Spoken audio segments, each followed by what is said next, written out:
I think we're going to be live. Got it. The meeting is being live streamed, and I'm just 1 second. Everybody has to wait because my Facebook starts echoing. It gets on and then it starts echoing. I'm still getting used to all this technical stuff that happens. Yeah, it's gone off now. Okay. Hello, everybody. Good morning and good evening, wherever. Sumitra is joining us at 11 o'clock in the night. So it's different parts of the world, people watching it. Um, we are here with our 26th mom. I've actually done it. 25 moms found, and we've interviewed them, and all of them are now gearing up for that book.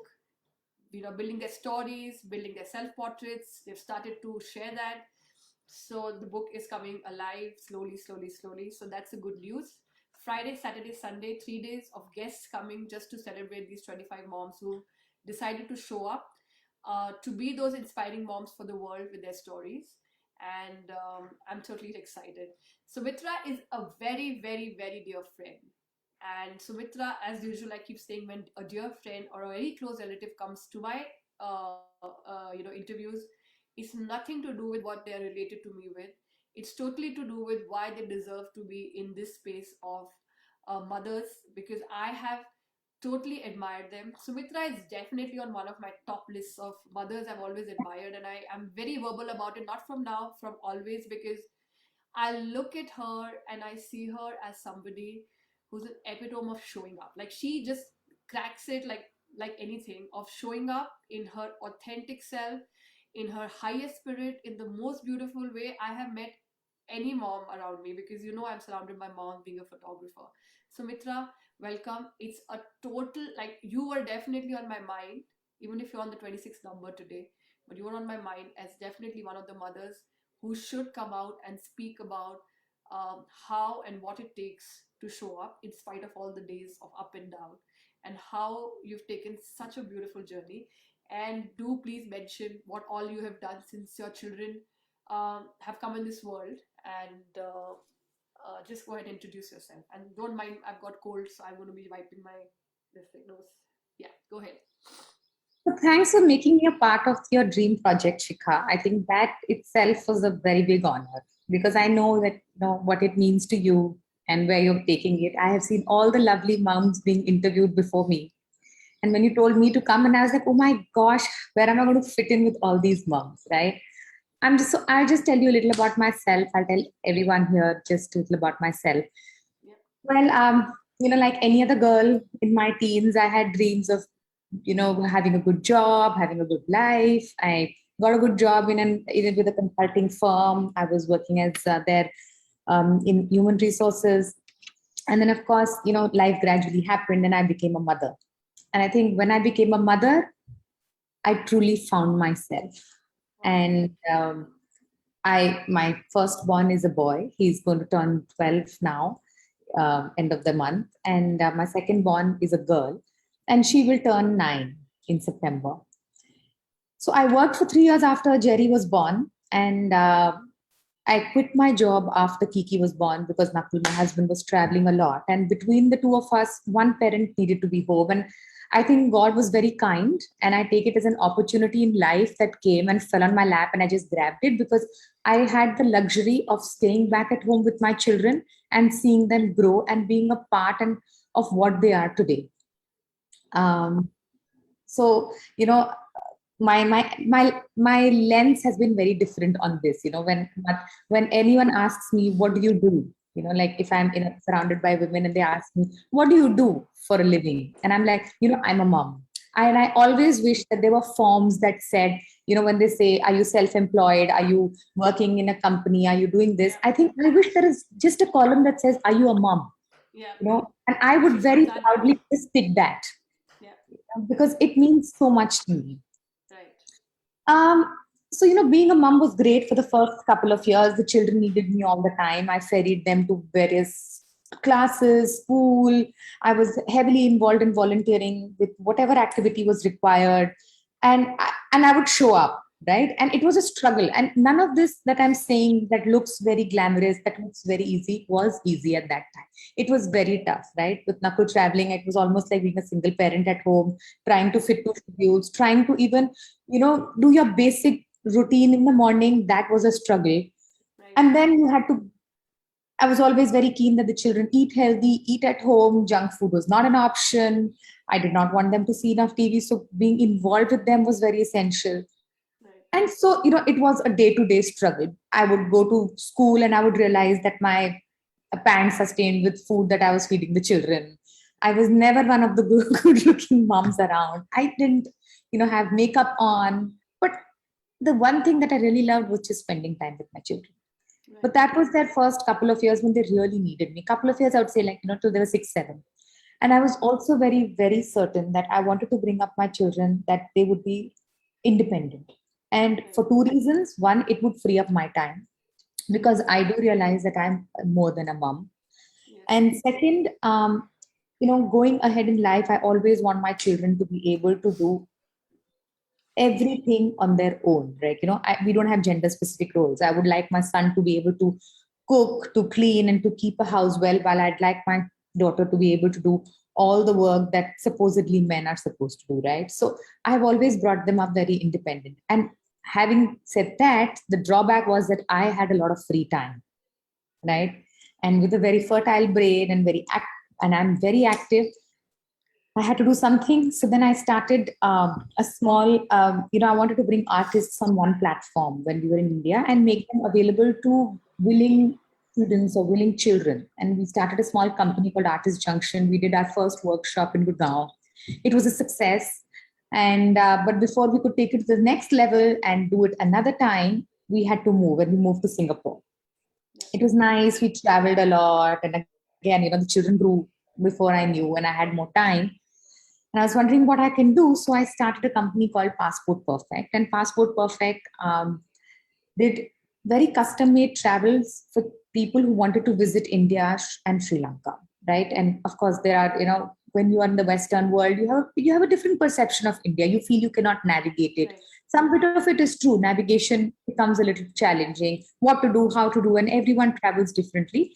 So we used to do custom made travels, and I was really enjoying that bit because I myself am a travel freak. I mean, I love to travel. I love to experience things, food, culture, you know, the environment, nature. It was going very well when we moved again, and we moved to the US. And well, we moved end of December. Sorry, December 2019. So till March, everything was fine, and then of course Corona struck, and the world shut down. Right. Yep. So I'm back to a place again where now I have children that are 10 and 7. They are very independent again. They don't need me so much apart from their regular, the food and their emotional needs. And I have time again. And then there is this virus that has shut the entire world down, but I still needed to do something to keep my, activity going, my mind going. So I started a home venture, another venture, which I run currently.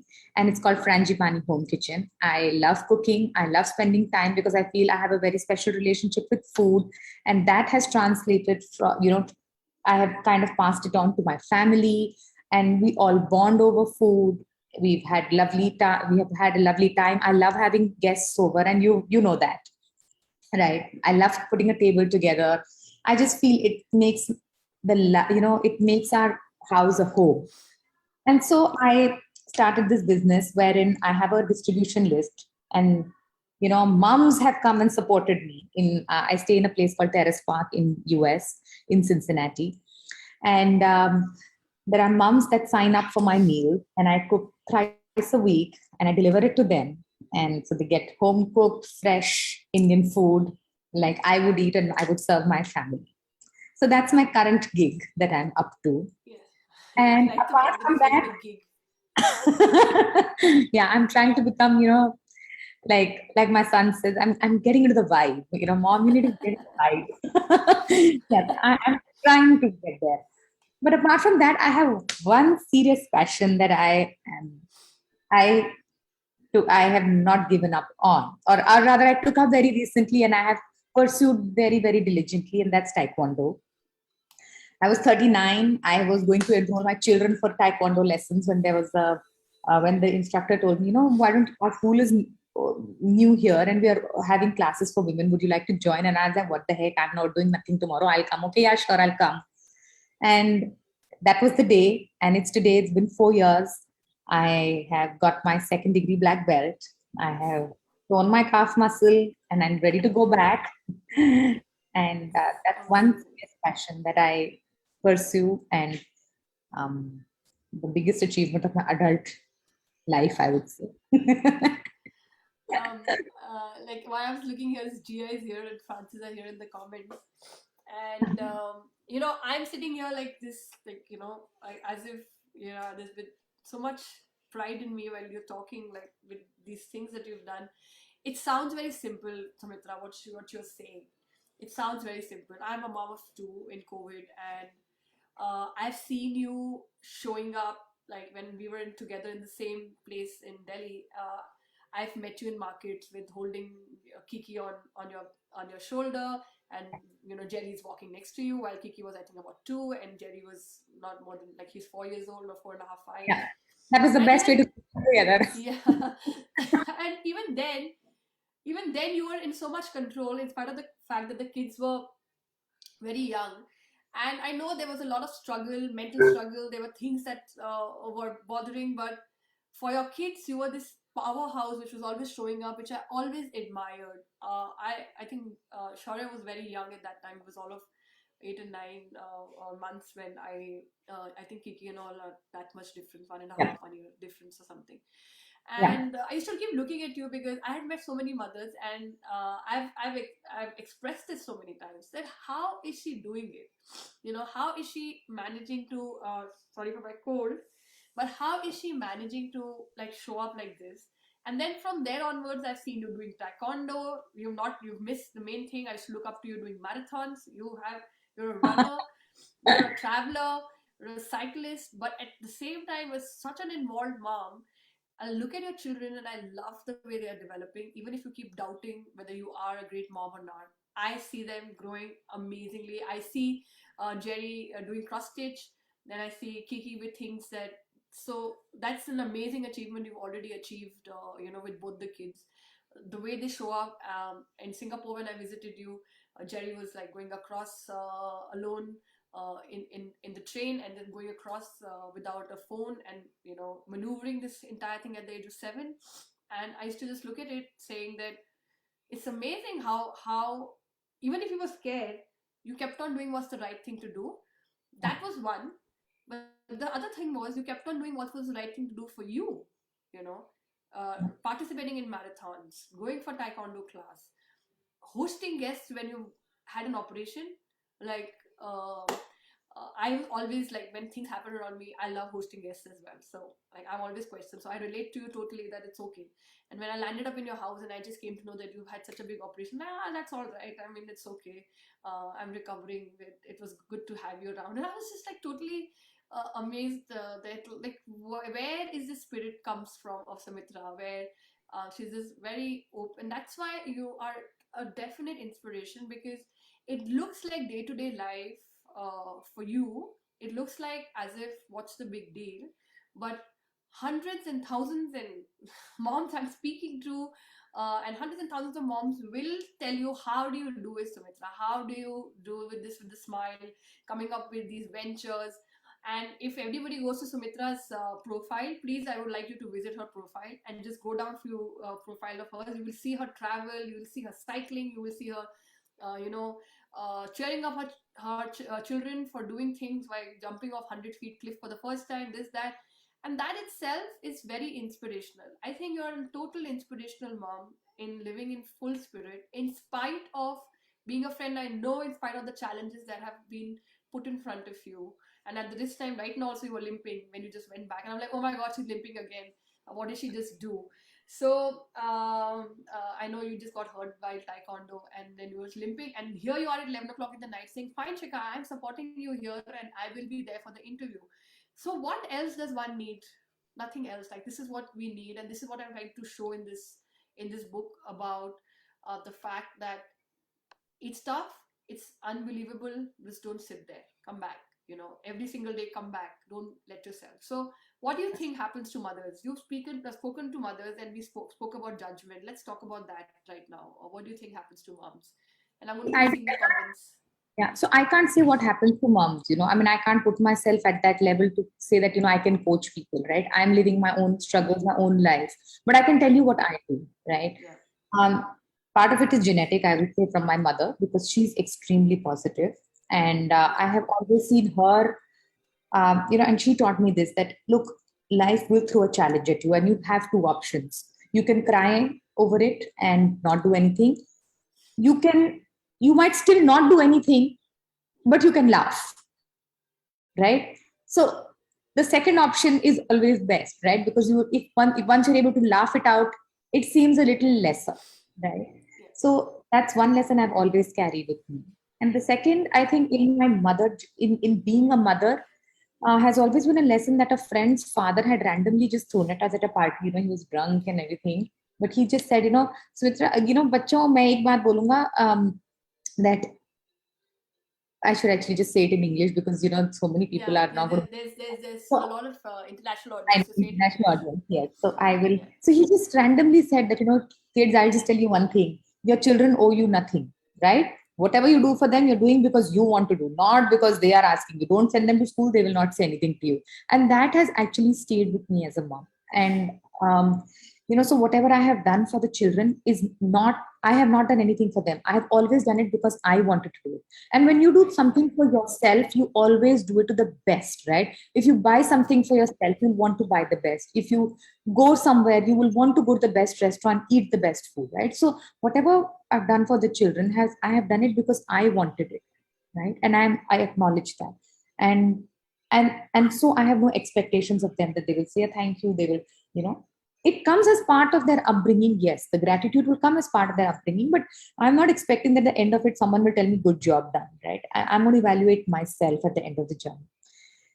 Also, Right. along the way, I've realized no one is going to come to me and say, okay, you had a tough day, koi baat nahi. It's okay, get up, I'll make you a cup of tea, I'll do this. You just have to be your own support system. And having known that, I think I have made it a point to be support system for other mothers or other women in general. You don't need to be a mother. Women have their own struggles, right? It could be marital, it could be office, it could just be with parents, it could just be not being able to get married, it could be problem with boyfriend. I don't want to know any of that. I don't want to know what's your problem, but your look will tell me, okay, there is something wrong, and I'm just happy to just sit with you, have a cup of tea, or just reach out to you saying, do you need anything, do you want me to do something for you, just want to come up, I have a chat. We don't need to chat about your problems, we just chat, and if that makes you better, I'm happy.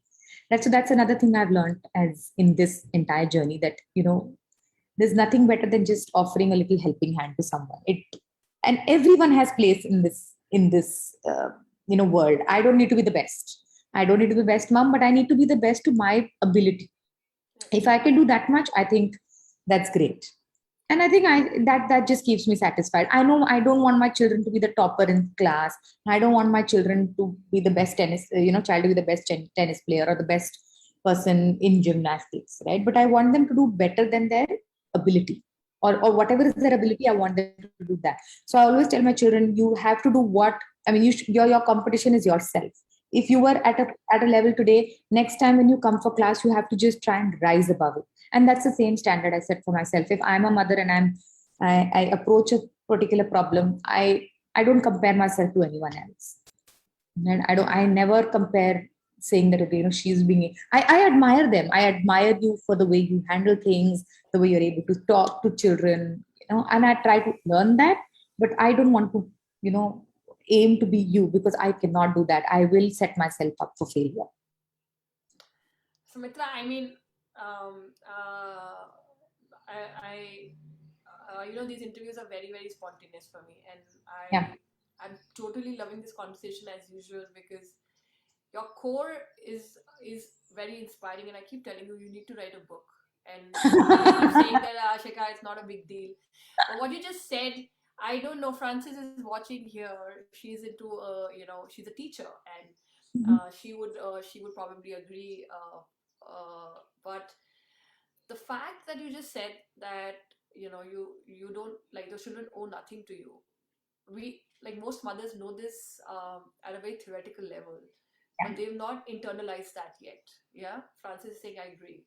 They haven't internalized that yet, that your children really don't owe, and what you're doing is you're doing it because you want to do it, or what you're not doing is because you don't want to do it. Like, it's both ways. Like, if Yeah. you don't, if you're not, if something is lacking, and it's because you don't want to do it and you're forcing yourself to do it, and that's why you feel this frustration, you feel this whole thing, and without judging yourself whether it's right or wrong, I should do it, I should not. But the fact that you said that is absolutely, I think this needs to anyway go into the book as a story, that like your children don't owe anything to you. And the way you've shown up, you show up amazingly, and your children are growing up beautifully. And I will keep saying this, that I really look up to you as a mom, as a person who's so creative. You've been a dancer as well in your Yes. past, before mother life.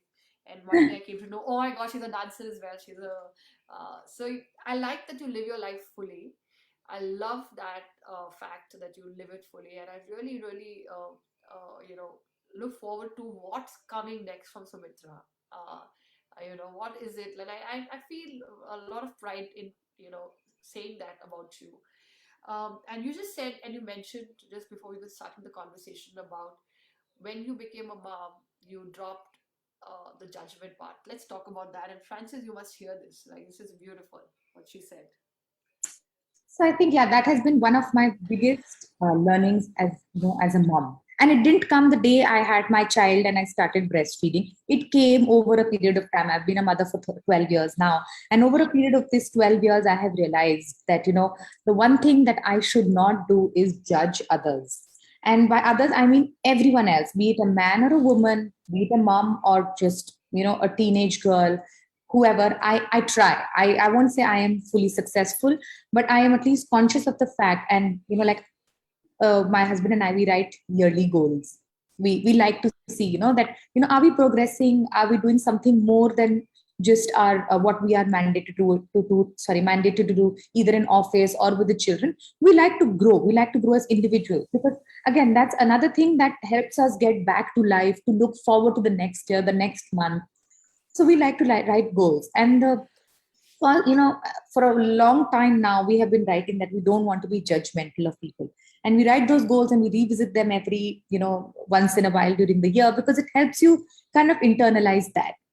And the reason I would say why I wanted to put that in the goals is because, as a mother, I would go and I would take my children to a party and realize I'm really shabbily dressed. Why? Because I dressed up one child, I fed one child, and by the time the second one had, thrown up, and it was all on me.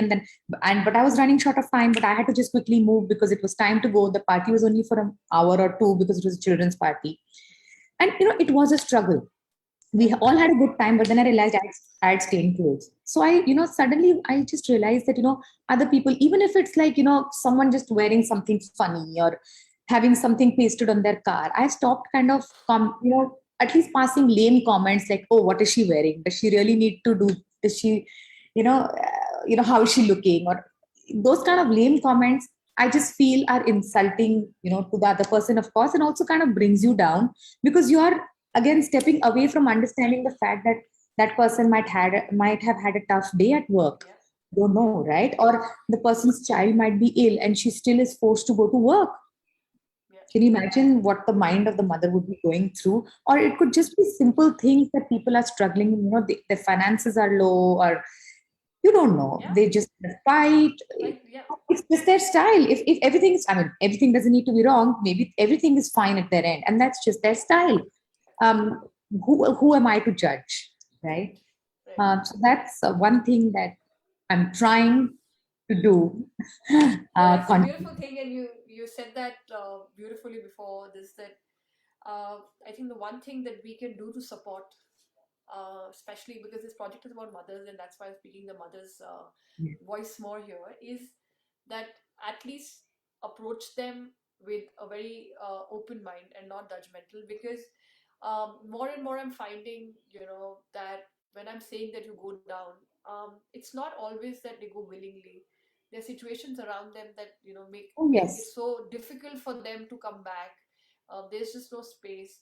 sometimes some of them have had a crazy childhood, and then it's bringing even more, when you become a mom, Sumitra, uh, a lot of things come back to you if you're carrying it, especially in the first time being a mom, and if you're breastfeeding, you're sitting alone in the night sometimes with a child, and you're going totally crazy.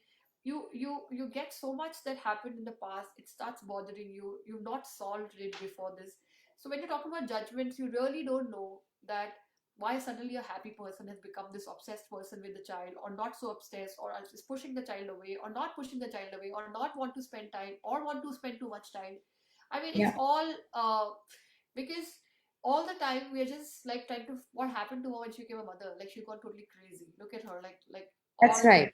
yeah, so it's not only at that point, but also what's dawning, what's coming onto them. There are physical changes. There are actually something called postnatal depression, which people just think is absolutely stupid, because then people will come up and say, oh, you're not the first time of having a child, why are you depressed, what's so depressing about it? But it's just your hormonals playing with it, because probably the health was not supporting it. I don't know how the child That's right. health And then you was. also have family, right? I mean, then you also have so many people that will come and tell you whether, oh, you're not breastfeeding correctly, or your child is Yeah, not very thin, or is very fat, or this is how it has to be done, or this is how it was done in our age, in our times.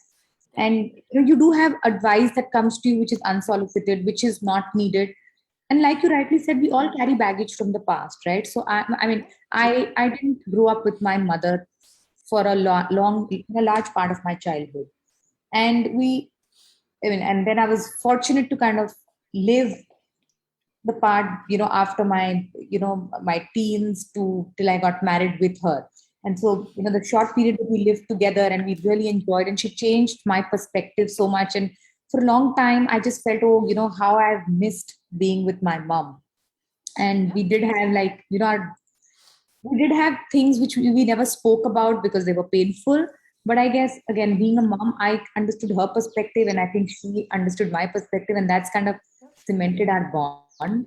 And like you said, we do carry baggages from the past, and yeah. And they it's they happened to reflect me as in well, and that's why and they reflect I in what we are today. yes, yes, because for me, I've not had a mother all my life, and when the first one happened, I was like all the time with him, not leaving him, and I think it came across as if I'm obsessed with my child. But it's only after a few months, like probably 9, 10 months down the lane, one day I sat with myself and I realized that I was trying to be the mother that I did not have to my child, because for me, I know what it means when a child cannot find their mom, and for me it's a very painful thing to see any child go through that.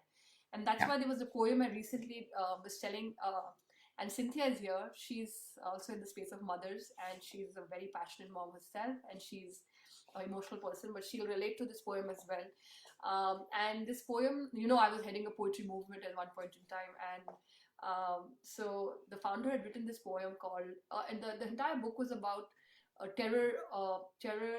It was a poem about terror, and terror not in the sense of terrorism, but terror of different kinds in human beings. Different human beings have different kinds of terrors.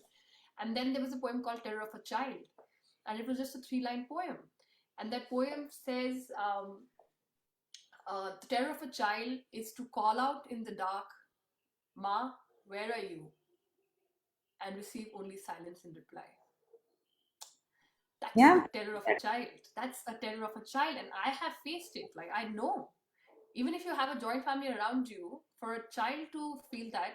So for me, even if I was being judged at that point in time, oh my gosh, she's obsessed. Oh my gosh, she stopped her life. Oh my gosh, she's not doing photography. Oh my gosh, she was a known photographer. What's wrong with her? All the time she's with a child. All the time, trying to, uh, so that's where when you're saying that we have to stop judging, because we don't know.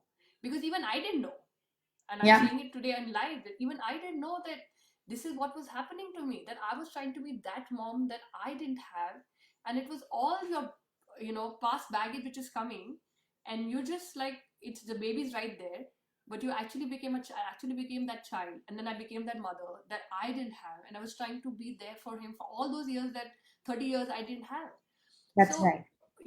and nobody understood it because I didn't understand it. It's only when I understood it and I could speak up about it, and I Yeah. understood it, that I could say that, oh, this is happening. I need to, you know. And today, like my older one with the younger one, I'm still putting the distance. I'm giving him that thing. But with the older one, he's very like mama, mama, mama, and everybody says you made him like that. I said I don't know. I don't know if I made him like that, or I Then that's a don't know. But this is the best thing I knew. You know? and it's again someone's judgment on your Yeah, motherhood, which is yeah. required, right? So The relationship which you share with your older one and your younger one is just between the two of you, and the rest of us are just very peripheral, absolutely, right? absolutely. And every I mom has a story. That's right. I also want to highlight one more thing, while we're talking on this and what moms go through is also that, my husband and I, he's a very supportive husband. I think I could not have been more lucky in terms of getting Nakul as my partner. He's always I was respected my, about to say that next, where you said it. yes, my feelings, my judgment. He's never forced his opinion on me. It was my decision to quit my job. He never said, you need to quit and I will earn the money. He always gives me a helping hand when he's around. He has a very busy schedule himself. You know, And he himself is a great. I think he works on himself also quite a bit. yeah, he does. He His does. hobbies He and realizes, correct. He realizes things that he doesn't like, and he tries to improve that in himself as well. But having said that, we are two people living under the same roof, right? right. And there is always, I won't say comparison, but you always see the other person rising in his career, the salary rising, or having opportunities that you could have had as a working person but you Yeah, don't have because you are a mother, right? yeah, That also plays on your mind, however secure your relationship is, right. that always plays on your mind. And there was a time, when I started feeling that, maybe there will be a disconnect between us because he's growing at a pace and I'm not growing at that. And I was unhappy. I was clearly unhappy in that time, and this was a time when I was living in a great home. I had lovely children. Money was not a problem. um, Everything was fine outwardly, and but I was still unhappy, right? Because I didn't know what to do with myself. I felt that I'm not growing, and that's when I realized that and I kept putting the blame, not blame, but I kept feeling that he is responsible for my happiness, right? Right. He needs to do something that I will become happy. He needs to come back home on time. He needs to travel less, right? It took me a while to realize that my happiness is in my hands. No one can try and make me happy, Right. right? And that's when I started doing taekwondo. I started you know doing things that I wanted to do. Of course, not compromising being a mother. I'm not going to go totally, 360 and sorry, 180 and say, okay, I'm going to quit being a mother. But all the things that, the time being in the free time I got, I started doing things that I enjoy. And I wouldn't say I put myself before everyone else. That's very tough for any mother to do. It doesn't come to us very naturally, but I put myself somewhere there that I need to do this, and the household adjusted, the children adjusted. They realized it's okay, it's mom's time to go for taekwondo, she's going to go. Yeah, yeah. And time just happened, time just came. Nakul was just around at that time, and all this while I kept thinking, maybe I can't do it. How will I do it? The children are small, how will I do it? He's traveling, you know but it happened. Yeah. I guess the moment I put my happiness in my own hands, I think things started becoming better. Why I'm smiling is because that sentence is like, I think it needs to go somewhere in my book. Now Kavita is here as well, joining us, and Kavita is boy is just left the second one for studying now, and Uh-huh. Kavita is in zone of that. A lot of mothers go into that, like, what do I do now? And I am totally supportive of her, and I totally love her as well. And Cynthia and Francis are just going on and on with the chat. We'll read, but I just love that line which you just said. I've put myself somewhere there. Like I've put Yeah. myself somewhere there. That line, Sumitra, I'm gonna write that down because that needs to go at least on the board for mothers as a basic thing that they need to do to yourself. At least put yourself somewhere there. Yes. That's like the basic thing I think we can inspire mothers to do. Forget about achieving, forget about breaking records, forget about doing all that a lot of mothers do, Yeah. and keep saying that whether I can do or not. At least start putting yourself somewhere there. That's why it was making me smile, because that sentence is a very, it's almost like a book can be written. about that at least put yourself somewhere there, That's just put yourself somewhere there in this whole zone, and don't be lost. And that's what this project is about. Show up, it's not about pictures, but pictures are making me realize that you don't want to show up. The day I think you pick up the camera and start posing, because I yesterday only I asked a mom who said I'm not photogenic, and I was just like, okay, what if I grant you the fact that suddenly your mindset has changed and you think I'm photogenic, I'm beautiful, I'm gorgeous. Every picture that comes of mine is gorgeous. Do you think you will ever take your picture? Do you think you'll ever share it? Do you think you'll ever put it on social media? Do you think you will not go and put it, print it and put it in your room? She's like, I will. Then why do you think we have this chatter about pictures are not good, this is not nice, I'm not good, I'm not this thing? Because we don't think we are good, we don't think we are beautiful. But the day we do, that's the first thing any human does. Look at my picture. Like, it's gorgeous. They will associate it with it, they'll embrace it. And that's why with my work, you've seen my work, it happens. Like, mothers immediately want me to put the prints, give it to them, and put them up. And I'm very proud of it because I could bring that out in a mother, even if she was sitting in a pajama, a beautiful picture that she could put up on wall, because that reminded her that I could be this. Like, I could be this happy mom. I could be this thing. This is like there.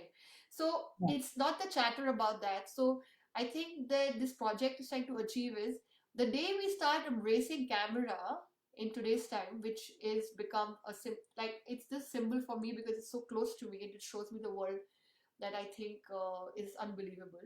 The day, like every time we pick up the camera, we pick up a picture, we start showing it to the world and saying, "Look at that!" I was just and rather than say, "Oh my God, I'm hugging my child," but look at my hair. Like just look at the look at the eyes which have gone up, and nobody has to tell us that. I think we would Yeah. have achieved great confidence, and we would have put ourselves somewhere there, at least Yeah. somewhere there, if not somewhere there. So I love that line about let's put ourselves somewhere there for sure. You want to say something? Yeah, me? No, no. Go ahead. I was. Yeah. I'm No, enjoying no, this no. conversation. I thought you wanted to say. I was I'm actually very. loving it. I was very worried, and I was like, "What is she going to ask me? What will I even talk about? Or what are the list of questions here? So of course we don't have a list of questions, and I'm. I don't because if I do, then I'm a big, again coming from a judgmental point of view of having a pre-thing that this is what a mother needs to be asked and this is what she needs to be told, and the story will get lost. This book is becoming I'm. very real of Yeah. each mother coming up and saying whatever, we don't care. And that's the whole thing, that these interviews are going to drive us starting from a point. I do a starting point and then it keeps driving us to a point which is so beautiful and it's unfolding beautifully. And Cynthia is there. Get back to the basic. Our dreams matter too. I love it. Yes, Sumitra, 100% responsibility of our own lives. Thank you. Cynthia really needs to hear this. I know her also right now, and she really needed to hear this, Sumitra. And I'm so glad that I'm bringing these mothers who can interact with each other eventually and know each other. And they would have been in that book that's going to inspire more mothers. I'm just hoping that they can build this community, at least of these 100 moms. If nothing else, these 100 moms would have smiled together in the book. If nothing else happens to this, but I know a lot is happening with this book. But if nothing has happened after 100 days, I would have met 100 moms. I would have uplifted myself listening to their stories, and they would have uplifted each other by listening each other's stories because some gorgeous stories are unfolding page by Yes. page. I mean, I don't. I'm not on live Facebook live when you do this interview because of the time zones we are in. Yeah, But yeah. I always go through the videos, and it's so nice to see women from all walks of life, sharing their stories and being an inspiration to each other. I mean, you don't need very well known figures to inspire you. The lady Honestly. next door is good enough to tell you that okay, life is really good. Be thankful for what you have. What a beautiful. I actually want most of my interviews to be like this, this candid, this uplifting. Please write a book. And what question I'm coming up with is that, I always try to keep this interview short because I love all my moms and I keep talking to them, java, java, java, java, java, and I don't want people to just think, oh, when is this interview going to end and we need to do the next thing in our life. So that's why I Mhm. try to keep it 30-40 minutes max so that people can Yeah, cover it up. And I'm going to ask the last question that I always ask.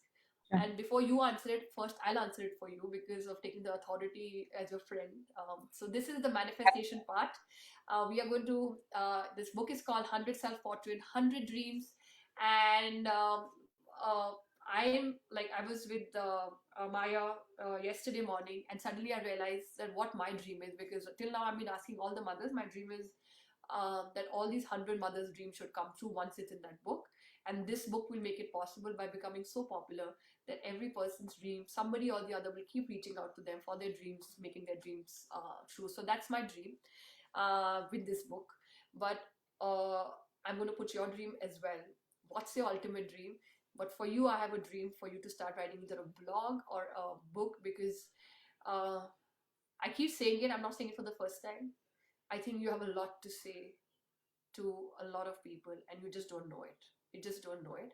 So I'm manifesting it on your behalf first to the Okay. universe, that please let Sumitra come out with this one book about, let's be somewhere there. Let's put ourselves somewhere there, you know, just about that. So what's your dream, Sumitra? Shikha, I don't know if I have one dream. I have many dreams, right? I want to do many things. Yeah, Like, I have a list of things that I'd like to do, and I'd like to do all of them. let's see And that. Let's hear them. um, so I eventually want to have, um, a bigger home kitchen where I can, really cook. And I don't think I want a restaurant, but I want a restaurant my style where I will cook what I feel one day, and then you just come and eat that. There's really no fixed menu. I really want to do that Right. at some point. This is not the time, I know that the children are too young. Yeah. I also want to get my master's training in Taekwondo and open a Taekwondo school. I don't know how I will do all these, Awesome. on in Forget about the any. how. Just Huh, manifest. but I will do it. I know I will do it. Good. Currently living in the US, and I do want to do 50 states before Nakul says, okay, it's pack up time, we're going to the next Yeah. one. Right. That's another thing I really want to do. I want to travel. Uh, and and I really want to experience culture. And I do want to write a book. Um, I thought I About would write it.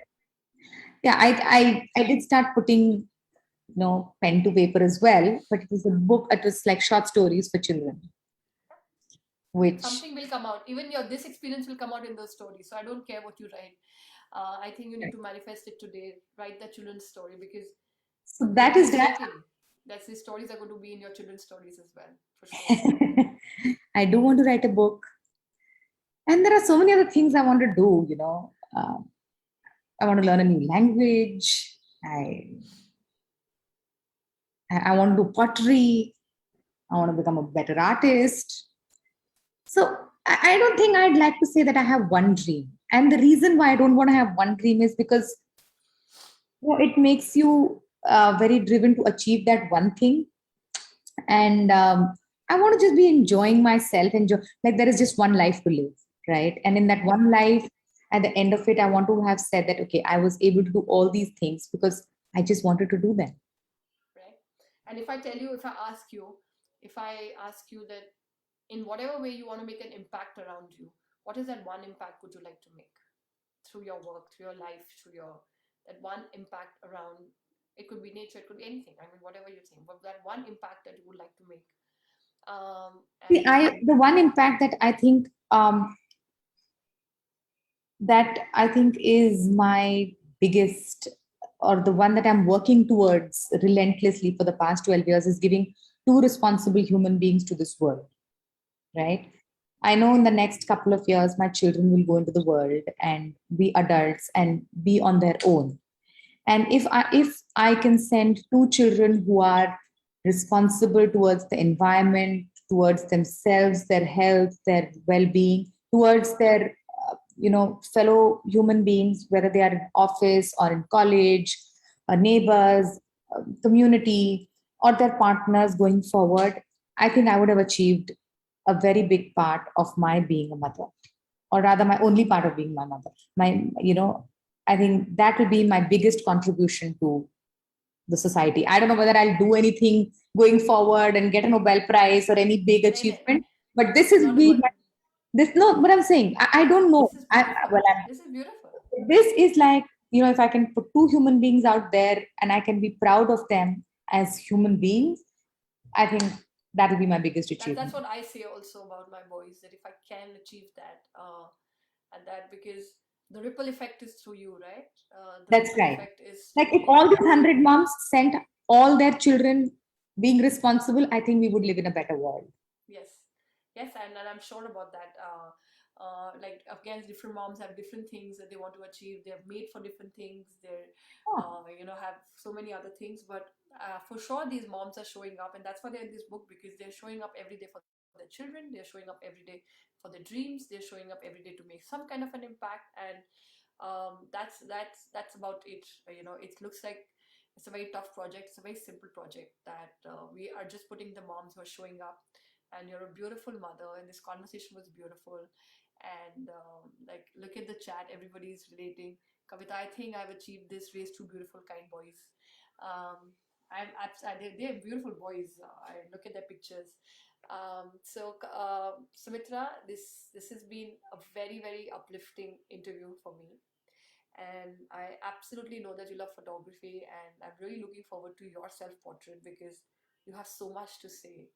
And what are you going to say ultimately, so that that one mother that ever buys this book for an inspiration looks at Sumitra's page and say, I want to be like Sumitra, and what do I do to be like her?